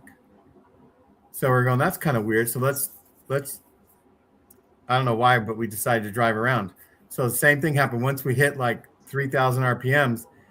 The alternator was charging enough. So it's a 6-volt battery in the 63 VW. So it needed a 12-volt system. So once we went fast enough, the charger was generating 12 volts, but below that, it wasn't generating enough to power the 8-track enough tape. amperage, enough amps to push through. Yeah. And so that was another weird kid thing that you learn as you grow. You know, Like, why 8-track did this was work? weird. Checker Auto Parts. Was it Checker or was it Napa? Checker Auto Parts. I don't remember. Kragen's, I think. Kragen could have been Kragen. I only knew Pep Boys because it was up on Pico Boulevard. Wow. Well, And now you have AutoZone and O'Reilly's and Napa, and I guess Kragen's still around. Yeah, it was Kragen's. There were 11 of them in the Bay Area, so that you guys wouldn't have known. Yeah. So anyhow. But yeah, when you got nothing to do as a kid and you have this new car thing. So Well, I had a buddy I had a- decided we would take apart the car and get like valves and new valves and lifters. So we took apart the engine. We put it on. We had a skateboard and moved the engine to the backyard. We took it out on a skateboard. and moved it to the back, and we did all the work on it. And we put it in, and it would just go. It wouldn't start. So then we had to take it to the mechanic, and he said, "Oh, the lifters were put in upside down, and so it wasn't doing what they were supposed to do, right?" And so They were downing rather than lifting. yeah, but he was impressed that these little teenagers were doing that. So he asked us, my friend and I, if we wanted a job, and my friend said okay, and he got a job out of it. Wow, so you that's didn't pretty have any cool. parts? I was sick of cars at that point because we went through all that work and it didn't work. And then it cost like $400 for the guy to make it work again. And like I say, the whole car only cost us $200 in the beginning. I with my Rabbit, I wanted a really nice stereo system in it, as if it mattered. But to me, it did at the time.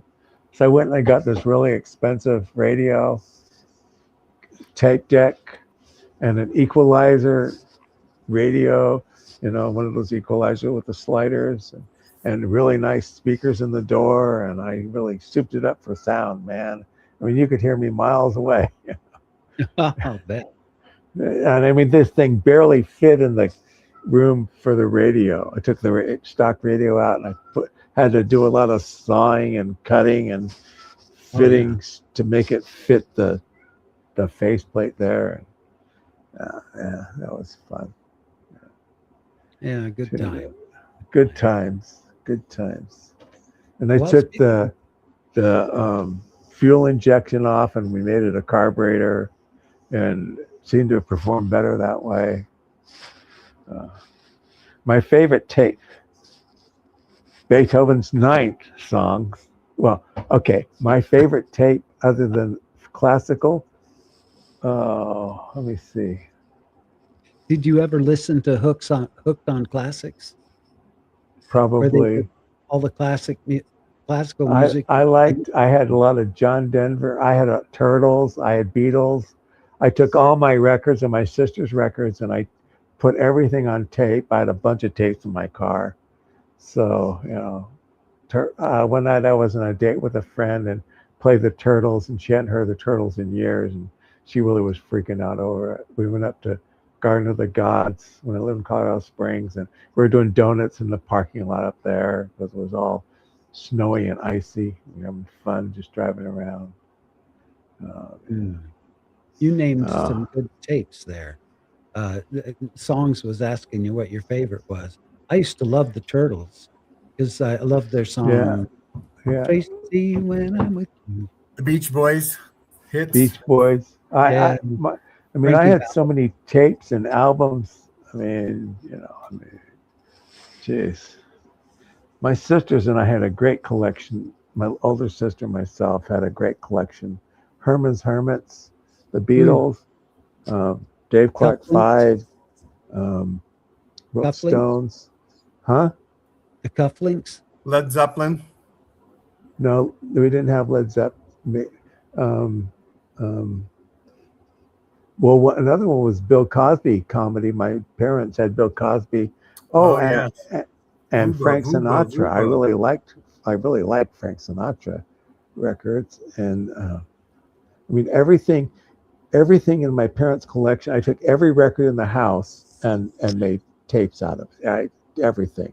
So I had a bunch of tapes in my car, 20 or 30, and my glove box was stuffed full of tapes, and because I used to have to drive from Colorado Springs all the way up to Loveland, and that's like a 2.5 hour, 3-hour drive, and I just put one tape in and pull another one out, or flip it over. No, my tape, I think my tape player, I didn't have to flip it out. I think it changed sides automatically, if I remember right. And when I got tired of one, I'd put another one in. You remember when you were trying to save music, you'd have to sit and wait for it to play on the radio? Play on the radio and you'd hit it and record it. Yep, all the time. All the time. Yeah. So my brother had a comedy tape from Albert Brooks. This is in the late 70s. He's hilarious. And the idea of the comedy album was he would tell you on like track 1, here's what this is about. There's a script that comes with this tape. You learn the punchline to the jokes. And so the idea was you're going to like impress your friends or your girlfriend. You're going to play the tape.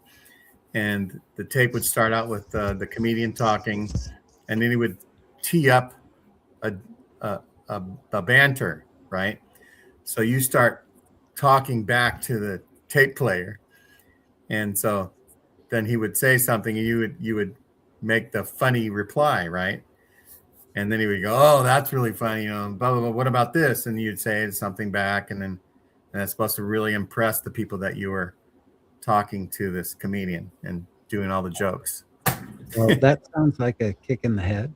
It's Well, like I a was virtual assistant back then. in a few plays at church, and I used to learn I used to tape my lines, and I would listen to them as I drove, and I practiced them. That's how I learned my lines. I was in Because of Elizabeth, A Day, a Night, and a Day,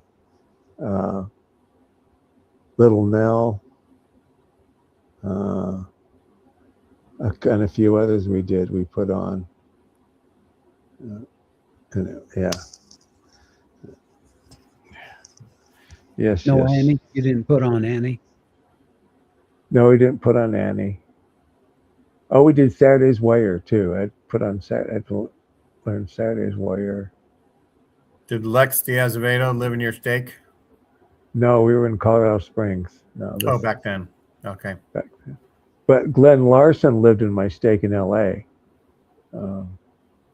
And when we did our road show, we were second. His came in first. We were second. And Oh man, that reminds me. We would do the road shows, but then for some reason, the stake leaders, like the primary presidency, the Relief Society presidency, the Young Men's presidency, and whatever else they might have had, Young Women's, I guess. They all got together and they put on their own play, and part of it included some men dressed up as women. And that was part of the funniness of the play, right? Just like how Tom Hanks was in Bosom Buddies and stuff like that. And that would happen in movies every now and then. A guy would be forced to dress up like a woman. Some like it hot. Some like it hot. Tom Sawyer did it in the book. Tom Sawyer. Tom Sawyer did it. Yep. I was dressed as a nun for a play I was in. Really? Yeah, salesman. But slowly, for the next maybe 15 or 20 years, the church it got scuttlebutt that like you don't do that, right? Yeah, like Brigham Young's son was a drag actor, right? Did drag shows, right. Yes. And so, but it became like you don't act gay, you don't pretend like you're a woman. It was like the Revenge of the Lawyers, right? On the church. Everything became illegal. Cooking things in the kitchen. Exactly. Road shows all went away. Yeah. They destroyed the culture. We used to write our own road shows. See, that's the thing is everybody wrote their own road shows. All the churches have useless stages now, although Santa comes on the stage once a year. And they do have some talent shows every now and then, like annually. But yeah, mostly plays. Yeah, they don't do a lot anymore. Remember that show we did for Halloween? That was really fun. The enjoyable times when we were kids in the church. Yeah. Yeah, we used to put on a haunted house in the Westwood Ward building. Yeah. We had a guy, we got stuff from 20th Century Fox, some of the costumes there, put them on, wore those for our haunted house. Yeah. Tim probably remembers Sunday morning breakfast put on by the high priest group leaders. High priest group, yeah, I do. Fundraisers for scouts and stuff like that. Yep, I do. Well, we used to have ward bazaars. Remember ward bazaars? Ward bazaars, fundraisers for Relief Society. Make quilts and fundraisers for Relief Society. Yeah, basically a flea market. And pancake breakfast for the scouts. Yeah, How bizarre! How bizarre! to your word. Yeah. Well, Bizarre. How bizarre. we had Brother Jones come on, and I guess if you guys want to talk some more afterwards, I'll put the link one more time on both sides if somebody wants to come in. But we could say goodbye and good night unless there's any last things you want to say. Okay. Do you have anything coming up? Does anybody suggestions for future shows in the chat now? What do you want to hear about? People, give us suggestions. Come on, we'll give them a few minutes. Time travel. Time travel. Like, where would you go? Would you go Yeah, backward? Would you go Time forward? period did you go to? I have an inquiring mind. I want to know. Where would you go? What would you do? Where would you go? Hey, Nobody's saying anything. Oh, wait. Worst prophets. Who are the worst prophets? What we got? wait, we did Okay. our favorite ones, right? So Yeah. the Mormon atheist wants to talk about Tim's life, Where? I don't see that. history. History. Oh, he wants history. Oh, okay. And we can talk about worst prophets. Prophets. Okay, come on, guys. Give us some ideas. Crime stories. Okay, crime stories. Put Randy in charge of committing a crime. Randy, are you ambulatory yet? Yeah, I'm just barely. I can. So I you can can walk you without. can go rob a bank or something? I'm not ready to rob a bank, but That's within a homework. few days, I'll be ready to pull a heist, and then I'll return and report. Okay.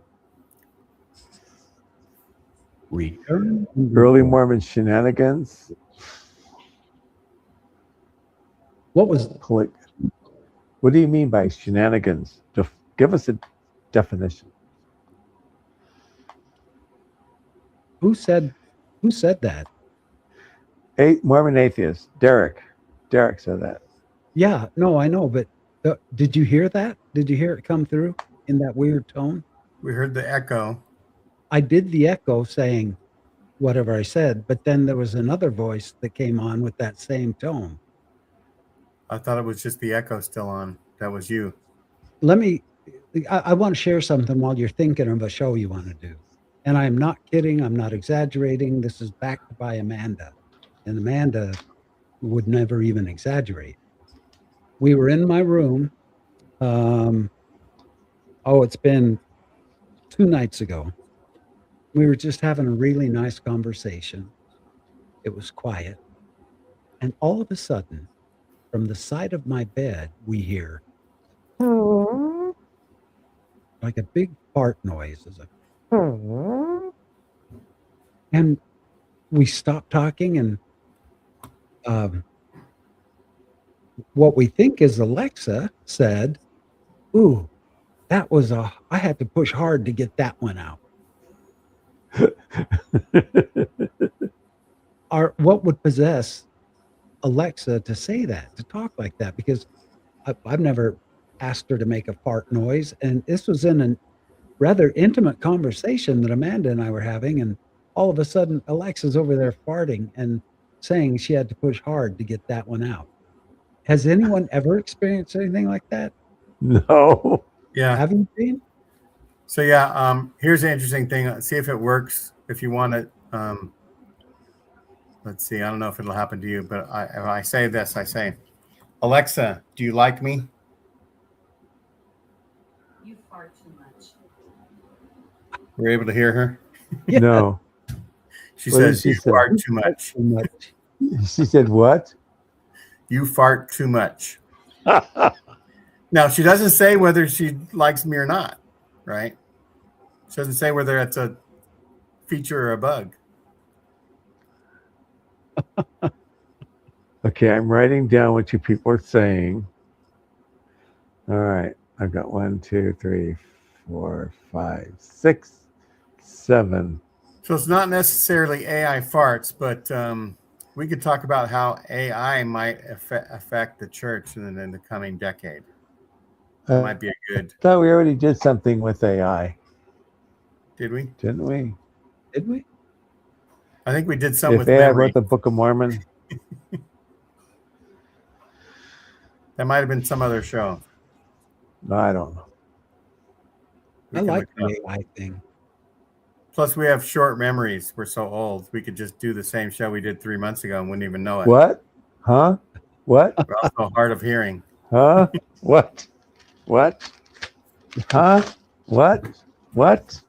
Huh? We could do a show on what we hope our next operation will be. Oh, no, no, no, no, no. No. No.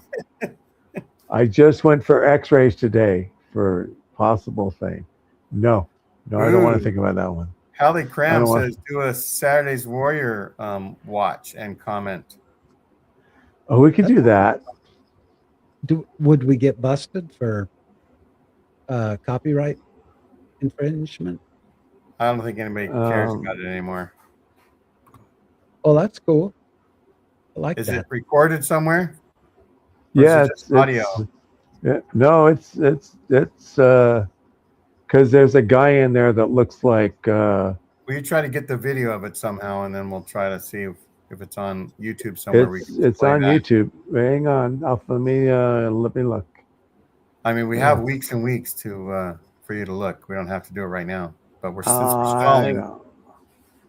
We don't know. Prediction that. on who the next presidents will be based on ages, who's set up to lead for a long time, and probably what they will their emphasis will be.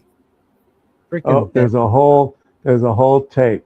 You can even watch it on Pluto TV if you wanted to. We can't cast Pluto TV though. I don't think to our show. No, but I mean, there's a YouTube channel, Hard to Find Mormon Videos, That's and right. there's even the Oh, wow. Christopher Michaels Saturday's Warrior. Hallie says patriarchal blessings. Okay, Halle, I like think- you. I think Randy is going to offer. He will give people online patriarchal blessings for $1, and they're going to be way shorter, and it'll be way better than you ever got before. Yeah. Right, Randy? Oh yeah, $1. That's about a sentence, but I can say a lot in a sentence. So That's don't right. hesitate You on could that. say, what did Joseph Smith say when he keeps on his sentences going? Yea, verily. No. And it came to pass. You can keep on saying it came to pass instead of having a period. There you go. And Alexa will say, and it came to pass gas. Yeah, right. Had to push hard to get that one out. Predict the next Mormon headlines. Watch creep. watch a temple ceremony, react to them. Temple ceremony reaction show. That's a good one. That's a good one, Trevor. That's on the internet. Yeah. Old LDS films watch party, like Johnny Lingo. Johnny Lingo. That's what Coach used to do, right? Did he? No, that's what Yeah. D-Rays does. Oh, It's still part of his content. I don't know if he does it anymore on Mondays. Oh. I don't know. We don't talk about him. That's right. Everybody's Alexa is going off as I say it. Alexa, order a pizza. Oh, everybody read their patriarchal blessing. Yeah. Compare. Okay. Well, I don't have mine anymore to compare. Alexa. Hey, Shut up, Alexa. Act out your favorite temple place. Alexa, stop.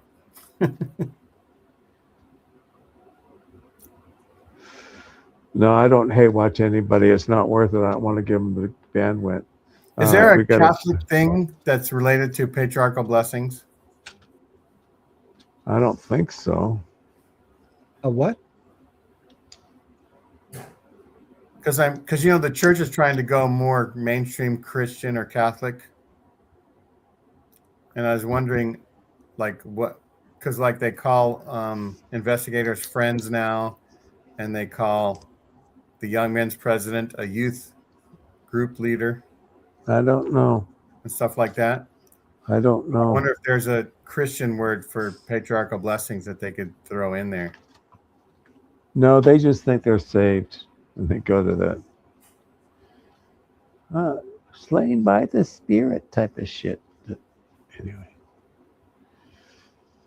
Alexa, buy everything. So mine used to say I was magnificent until we changed to the new Alexa Supreme or whatever we call it. Oh my God.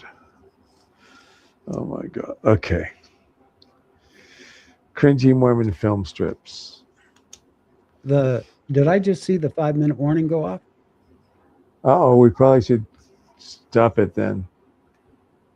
Yeah, I've got it set up where it'll do that. Okay, well, then we got to go. We're already an hour. Oh, we're almost 2 hours. We're at 2 hours right now. Yeah. Yeah. Wow. Okay. Time to say goodnight. Thank you. Thank you for the trip down memory lane. Love you Yeah. all.